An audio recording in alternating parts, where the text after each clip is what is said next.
Hi, my name's Josie Bolding, and this is the third 5 for 5.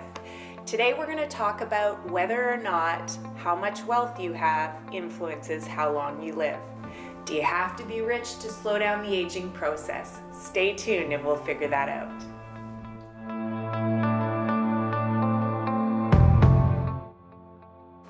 My mother is 83 years old, but she looks much younger, and she has the vitality of a much younger woman. I think that's because she made her fight against aging a priority in her life. She was always interested in nutrition, and really she was ahead of her time. She ate lots of fruits and vegetables, a little bit of fish, a little bit of meat, and lectured us constantly on trans fats and how evil they were.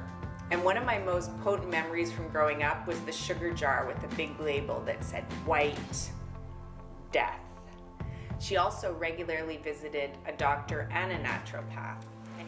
That brings me to one of the comments I've heard on my show, that you have to be wealthy to fight aging. Is this true? Do you need to make a lot of money to live a long life? On the surface, science backs it up. A Harvard study found America's richest 1% of men live to be about 87.3, while the poorest can expect to live 72.3 years.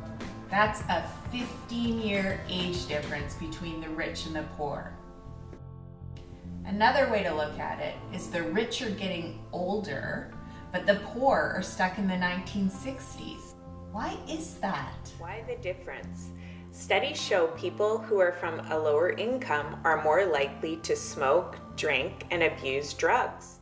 They're also less likely to exercise and eat properly. Because of both of those reasons, their rates of obesity are higher. Regardless, the issue looks settled, but I'm not convinced. You're basically saying that people from a lower income don't have a choice. For evidence, I look to the Bible of Living Long, the Blue Zone book. It's about 5 communities around the world where people are more likely to live a long, active life.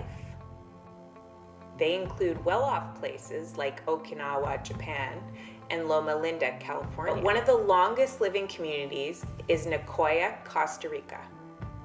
Costa Rica's GDP per person is about a fourth of Canada's. They spend far less on healthcare per person than we do. The Nicoya region is also poorer than the rest of the country. Yet a 60-year-old in Nicoya man is 7 times more likely to live to 100 than someone from Japan. Almost 5% of 60-year-old Nicoyans can expect to celebrate their 100th birthday. That would make them a centurion. It's less than 1% just about everywhere else on Earth. And the poorest Nicoyans often live the longest. We're not just talking making it to 100. 90-year-olds who are outside splitting wood, 100-year-olds who have a big garden, bring all their produce to the market and sell it themselves, and 105-year-olds who can recite a 6-minute poem to you from memory. It's pretty amazing. But the coolest thing is, the Nicoyan lifestyle is not that hard to reproduce. Skip the gym membership and don't buy the fancy shoes, and switch your lifestyle to an active lifestyle. Walk to the market, grow a garden, get outside and get moving. The Costa Rican climate makes it much easier to grow organic fruits and vegetables year-round. But the Nicoyans do eat a very simple diet.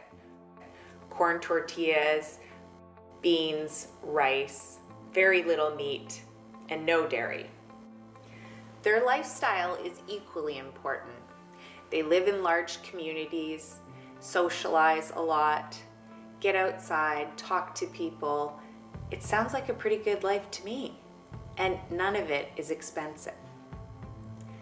Come to think of it, it sounds very similar to what I grew up with my mother. We were outside a lot, she made us beautiful organic food, and she really emphasized family and community. It's a hard thing to say as a daughter, but Mom, you were right. Tune in next week.